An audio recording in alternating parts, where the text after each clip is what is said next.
हम स्वामी भगवान की आचार्य समस्वत्याचार मामोदान की धर्मियों को, श्रावकों को सम्यक दर्शन के अंगों सम्यक दर्शन के बारे में और सम्यक दर्शन के अंगों के बारे में विस्तार से उदाहरण सहित समझाया। क्योंकि यदि जीवन में सम्यक्त नहीं है तो आगे आप जैन धर्म के सिद्धांतों पर चल ही नहीं पाएंगे, जैन धर्म को अंगीकार आत्मसात कर ही नहीं पाएंगे। इसलिए यहाँ पर ये सूत्र आया कि नारंगहीनम मलम क्षेत्रम दर्शनम जन्म संततम ना ही मंतोच्छर न्यूनमो निहंती विश्वेदना नामा। अंगों से हीन सम्यक दर्शन संसार की परिपाटी जन्म परंपरा छेदने में समर्थ नहीं होता। जैसे हीन अक्षर मंत्र विष की वेदना को नष्ट नहीं कर सकता, जिसके भावों में निशंक आदि अंग प्रकट होते हैं, वही सम्यक दृष्टि संसार भ्रमण परिभ्रमण का नाश करता है। आचार्य भगवान कह रहे हैं कि जैसे मंत्र में एक अक्षर भी कम हो ज़्यादा हो तो वो मंत्र किसी भी काम का नहीं है। जैसे विष उतारने का मंत्र होता है, यदि उसने एक अक्षर भी, एक मात्रा भी उसमें गलत बोल दी तो वो उसका अर्थ का अनर्थ हो जाता है। कई अर्थ हैं, जैसे कुंती वर्ड आता है, उसमें बिंदी हट जाए तो उसका अर्थ गलत निकल जाता है। ऐसे ही बहुत सारे अक्षर हैं जिससे अर्थ का अनर्थ होता है। तो यहाँ पे आचार्य भगवान कह रहे हैं यदि सम्यक दर्शन के 8 अंगों में से यदि एक अंग भी 70-77 किसकी गाड़ी पता नहीं, वो किस घर के आगे लगा वो इसमें कह रहा पाइपर तोड़ दूँगा, मैं कुछ तोड़ दूँगा गाड़ी का। भैया 70-77 गाड़ी है किसी की, 70-77 है बॉक्स वैगनआर। हमारे मंदिर वाले किसी की है क्या? पाइपर तोड़ दे रहा है 70-77 थोड़ा वो उनकी है, किसकी? पहले नंबर भैया उनके घर के गेट के आगे किसी के, अपने मंदिर के सामने इतनी जगह पड़ी है दुनिया भर की, यहाँ लगा लिया करो या हमारे उस तरफ खड़े कर दिया करो। बेकार में किसी के गेट के आगे लगाने से क्या फ़ायदा? गेट के आगे तो नहीं है, साइड में खड़ी है, लेकिन पाइपर ही तोड़ दे रहा है। उसकी गर्दन मोड़ो जाके। पाइपर तोड़ दिया गाड़ी, तोड़ दिया। हाँ ये तो ऐसे तो हिम्मत गलत है ना, ये गलत है। हाँ ये तो गलत है, अकेले की इतनी हिम्मत। कहाँ खड़ी है गाड़ी? बीच में खड़ी होगी मैदान में। चलिए, तो ये यहाँ पर कह रहे हैं यदि मंत्र में एक भी अक्षर या शब्द कम है तो उस मंत्र का कोई प्रभाव नहीं होता। इसी प्रकार यदि सम्यक दर्शन में कोई भी 8 अंगों में से एक भी अंग कम नहीं होता तो वो सम्यक दर्शन हम उसको पूर्णता को प्राप्त नहीं होता। जैसे शरीर के 8 अंग हैं, उस अंग में से एक भी अंग कम है तो शरीर पर्याप्ति को प्राप्त नहीं होता। ऐसे ही सम्यक दर्शन के 8 अंग में से एक भी अंग कम है तो उसमें से एक भी अंग कम होने से सम्यक दर्शन पूर्णता को प्राप्त नहीं होता। यहाँ पर मूर्ता के 3 भेद बता रहे हैं। मूर्ता के 3 भेद हैं, वे तीनों ही सम्यक की घातक हैं। 3 मूर्ता यदि साथ में लेके चलता है जीव तो वो सम्यक दर्शन को धारण करने नहीं देगा।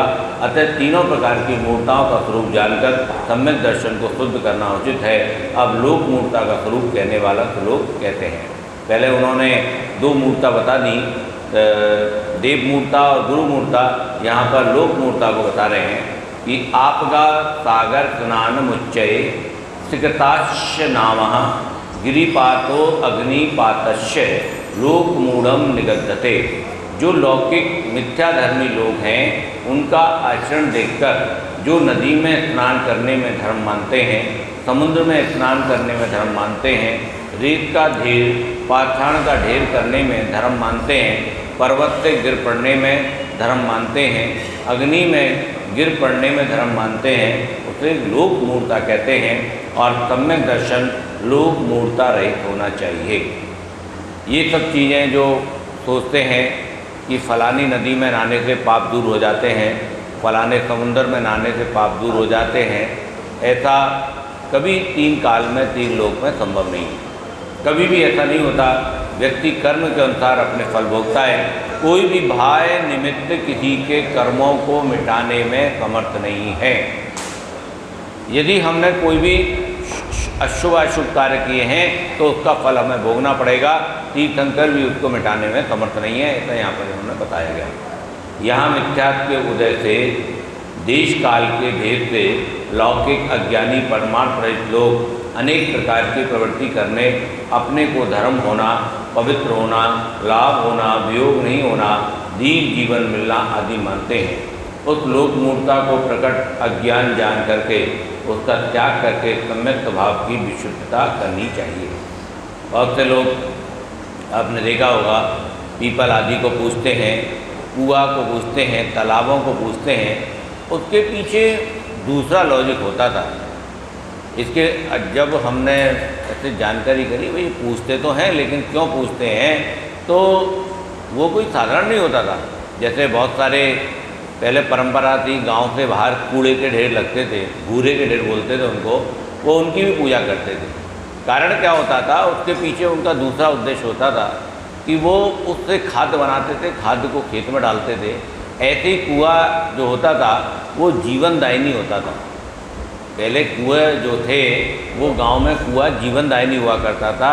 पहले ये पाइपलाइन वगैरह तो थी नहीं, तो कुएं से उस गांव की प्यास होती थी, तो वो एक तरह से उनको जो जीवन दान करता था कि भैया तेरा जल कभी समाप्त नहीं हो, ऐसी भावना बातें थी। ऐसे ही वृक्ष हैं, वृक्ष की पूजा करते थे कि इन वृक्षों के कारण हमें ऑक्सीजन मिलती है, इसलिए हम तुम्हें पूज रहे हैं। क्या इस दृष्टि से उनको सम्मान दे रहे हैं। पूजना तो अष्टद्रव्यों से पूजन करना होता है, लेकिन उनको अब क्या है दूसरा रूप दे दिया कि नहीं, ऐसा नहीं, लेकिन उस रूप में जानना कि हमें ऑक्सीजन दे रहे हैं, इसलिए भैया तू तो हमारे लिए भगवान के समान है, हमें जीवन दे रहा है, कुआं है, जल दे रहा है, जीवन के समान है। तो इन चीज़ों में भेद करना चाहिए, जानना चाहिए, एहसान मानना चाहिए, इसके प्रति कृतज्ञता होनी चाहिए कि हम आपकी वजह से हम जीवित हैं और हमें ऐसे संस्थानों की रक्षा करनी चाहिए जैसे वृक्षारोपण आदि है। वृक्ष हैं, जितने ज़्यादा वृक्ष होंगे उतनी ज़्यादा ऑक्सीजन होगी, उतने ज़्यादा शरीर स्वस्थ रहेंगे। पीपल के पेड़ में ज़्यादा ऑक्सीजन निकलती है। पीपल का एक पेड़ ऐसा है वो 24 घंटे ऑक्सीजन देता है।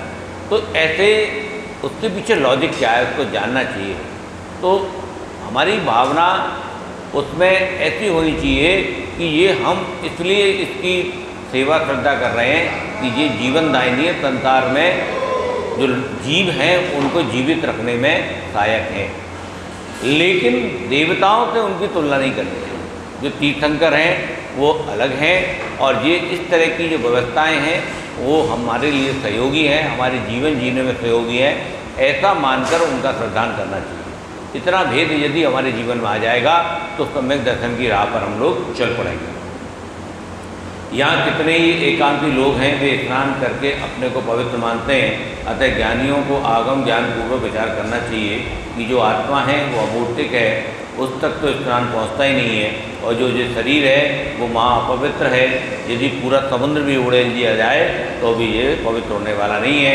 इसके स्पर्श से पवित्र चंदन, गंगा जल, पुष्प आदि भी स्पर्श करने योग्य नहीं है। ये शरीर हड्डी, मांस, खून, चमड़ा आदि इत्यादि अपवित्र सामग्रियों से बना हुआ है। ये दुर्गंध, विष्टा, मूत्र आदि अपवित्र द्रव्यों से भरा है तथा जिसके मुख के रास्ते से अपवित्र कपलार, दांतों का मैल, जिह्वा का मैल निरंतर बहता रहता है। नेत्रों के द्वारा चिकना दुर्गंधित कीचड़ बहता है। अधोद्वार से मल, मूत्र, सुगंध आदि, आंव, कृमि आदि को निरंतर बहता रहता है। कानों में से कर्णमल बहता है। नासिका में से निरंतर दुर्गंधित घृणा योग्य नाक बहती है और संपूर्ण शरीर के रोमों से महा दुर्गंधित मलिन पसीना बहता है। तो जिसके नवदारों से निरंतर मल बहता रहता है, एक शरीर जल द्वारा स्नान करने से कैसे शुद्ध माना जाए। जैसे मल से बनाया हुआ घड़ा मल से ही भरा है और सभी तरफ से जिसमें मल बह रहा हो वे जल से धोने से कैसे शुद्ध हो सकता है। इस लोक में जो भी वस्तु भूमि, क्षेत्र, अशुचि या पवित्र कहलाते हैं वे सभी उस शरीर के स्पर्श से, संगम से अपवित्र हुए हैं। यानी कोई भी भूमि यदि अपवित्र मानी गई है तो वो मनुष्य के स्पर्श के कारण अपवित्र है, ऐसा ये कह रहे हैं। कोई चमड़ा पड़ने से, कोई बाल गिरने से, भाई अंतराय होता है तो क्यों होता है, बाल आ जाता है उसमें, भोजन में जब भी तो अंतराय होता है। कोई जूठन फेंकने से क्षेत्र अपवित्र हो जाता है रक्तमात, हड्डी, बता, भीर, पवित्र मूल आदि स्पर्श हो जाने से, स्नान के जल के छींटे लगने से ही, कुल्ला के छींटों के स्पर्श से अपवित्र हो जाना देखना सुनते ही हैं। इसलिए अच्छी तरह विचार करो, शरीर के स्पर्श संगम बिना कहीं कोई अपवित्रता है ही नहीं। ऐसी अपवित्रता का स्थान शरीर जल के स्नान से कैसे शुद्ध होगा? और ये शरीर जल के स्नान आदि से शुद्ध हो गया तो फिर किसी दूसरे के स्नान का छींटा लग जाने से उन्हें अपवित्र हुआ माना जाएगा। गंगा, पुष्कर आदि में हजारों बार स्नान कुल्ला करके यदि फिर किसी अन्य वस्तुओं के ऊपर कुल्ला कर देगा तो वे वस्तु अपवित्र मानी जाएगी। जल से शरीर के ऊपर लगा हुआ मैल साफ हो जाएगा तथा वस्त्रों की मलिनता धोने से साफ हो जाएगी, किंतु जल देह को उज्जवल पवित्र नहीं कर सकता। जैसे कोयला को ज्यों धोवें तो महामलिनताएँ प्रकट होती है, इसलिए स्नान करने से पवित्र होना मानना ये तीव्र मिथ्यात्व है। और भी विचार करो, जगत में अब ये अनेक चीज़ें दी हुई हैं, तो जल से शरीर के बाहर लगा हुआ मैल धुलकर दूर हो जाता है, जिससे मन की ग्लानि मिट जाती है। जल से पवित्र होना मानना, स्नान में धर्म मानना तो मिथ्या दर्शन है। यदि गंगा जल के जलते ही पवित्रता हो जाए, स्नान करके मुक्ति हो जाए, तो कीट धीवरों के जो वहाँ काम कर रहे हैं, धीवर आदि हैं, और जो जानवर पानी में हैं, उनकी तो मुक्ति निश्चित है।